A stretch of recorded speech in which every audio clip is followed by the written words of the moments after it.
Hey guys, this is Donna Lay. I had a question that came in a text message, very good question regarding Lenormand. A man said, hey look, I'm a gay man. I want to do readings with the Lenormand, but how do I reconcile with this man and woman card? Do I do readings with these? Is there something else I can do? Well, there are some alternatives you can use, so I'm going to give you some ideas. You can use these if you want. Anytime, and when anything that I'm telling you today, what you want to do too is you want to know ahead of time who's who. You want to know who the players are so that when the story plays out, you'll know who is Sam and who is Ben. Okay, so you don't want to have any question in your mind who is who and who is the person you're reading for. So you can do this and just say in your head, okay, this is going to be the alternate person. Some of the modern decks come with 2 man cards and then 2 woman cards, so you can do same-sex readings. And again, ahead of time, just know who is who. It's really important to know who's what.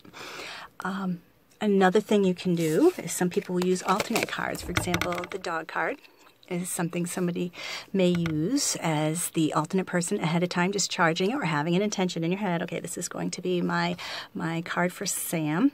And when you do a card that uses another card in the deck, just keep in mind you will no longer have this card with its original meaning. So it won't mean what the dog usually means in that particular reading. It will mean the other person's significator. So you lose the meaning of this card, and that can be something that I'm reluctant to give up, to be honest. This dog card can be very important because it speaks of loyalty, or the cards that surround it may suggest since there is not loyalty, and or a really good friend. And so I am really like, oh, I hate to give this up because this has a lot of really important meaning packed into this little card.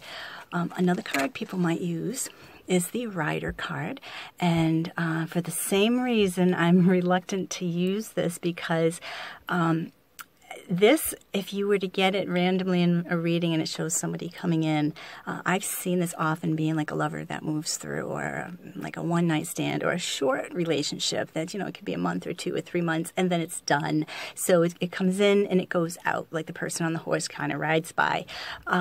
And that can be important to a reading that's not long-term. So if someone meets someone and they're asking, you know, is this the one? And you choose this for a significator, you may lose the nuances that this card comes with in most readings. So you can see how that might be valuable to keep this card. So if you happen to have a title card that comes with the deck, like this is the Bluebird Lenormand, if it says Bluebird Lenormand, you can put your own symbol on it or something that keeps it in readings, or you can just say, look, this is the card, whatever surrounds it, this is going to be that other person. If you really want to splurge, you can get a second deck exactly the same and just use the man and woman cards and keep that as your spare deck. So if you lose any of the cards, you'll kind of have backup cards for it, but you can move the man and woman card in and out. Keep in mind, they're going to look exactly the same. So I would put like a little X or something at the top so you can tell one from the other. So when you have meanings for this is Sam and this is Ben, you'll know who is who. They won't look exactly the same. There'll be some difference in them. So those are some of the ideas that you can use. You can even make your own card if you want and just kind of substitute it in. Just the card stock might not be exactly the same, and that can influence how they shuffle. Another thing is if 2 man and 2 woman cards are in a reading, you're going to have extra cards. So if you put the 2 men in, take out the 2 women. If you want to keep an extra woman in because it's part of somebody you want to read about, or even the extra man, and just make sure you know who all these players are ahead of time, you may have extra cards dangling at the end. It's only supposed to be 36 cards in a Lenormand deck, so if you put out a grand tableau, you're going to have some extra cards like dangling at the end. You're going to have to figure out, like, wow, what does that mean, and what do I do with this extra card? Do I just leave it out? You could. Do I apply it in certain meanings? There's lots of wonderful things you can do with the extra card. But just keep in mind that it will impact the reading and how it turns out, because there'll be some meaning that's moved to the side. Okay, so those are some ideas. I hope that helps kind of spark your creative juices to think of some ideas. Maybe you have some ideas that I've not seen or thought of that might be able to be tried.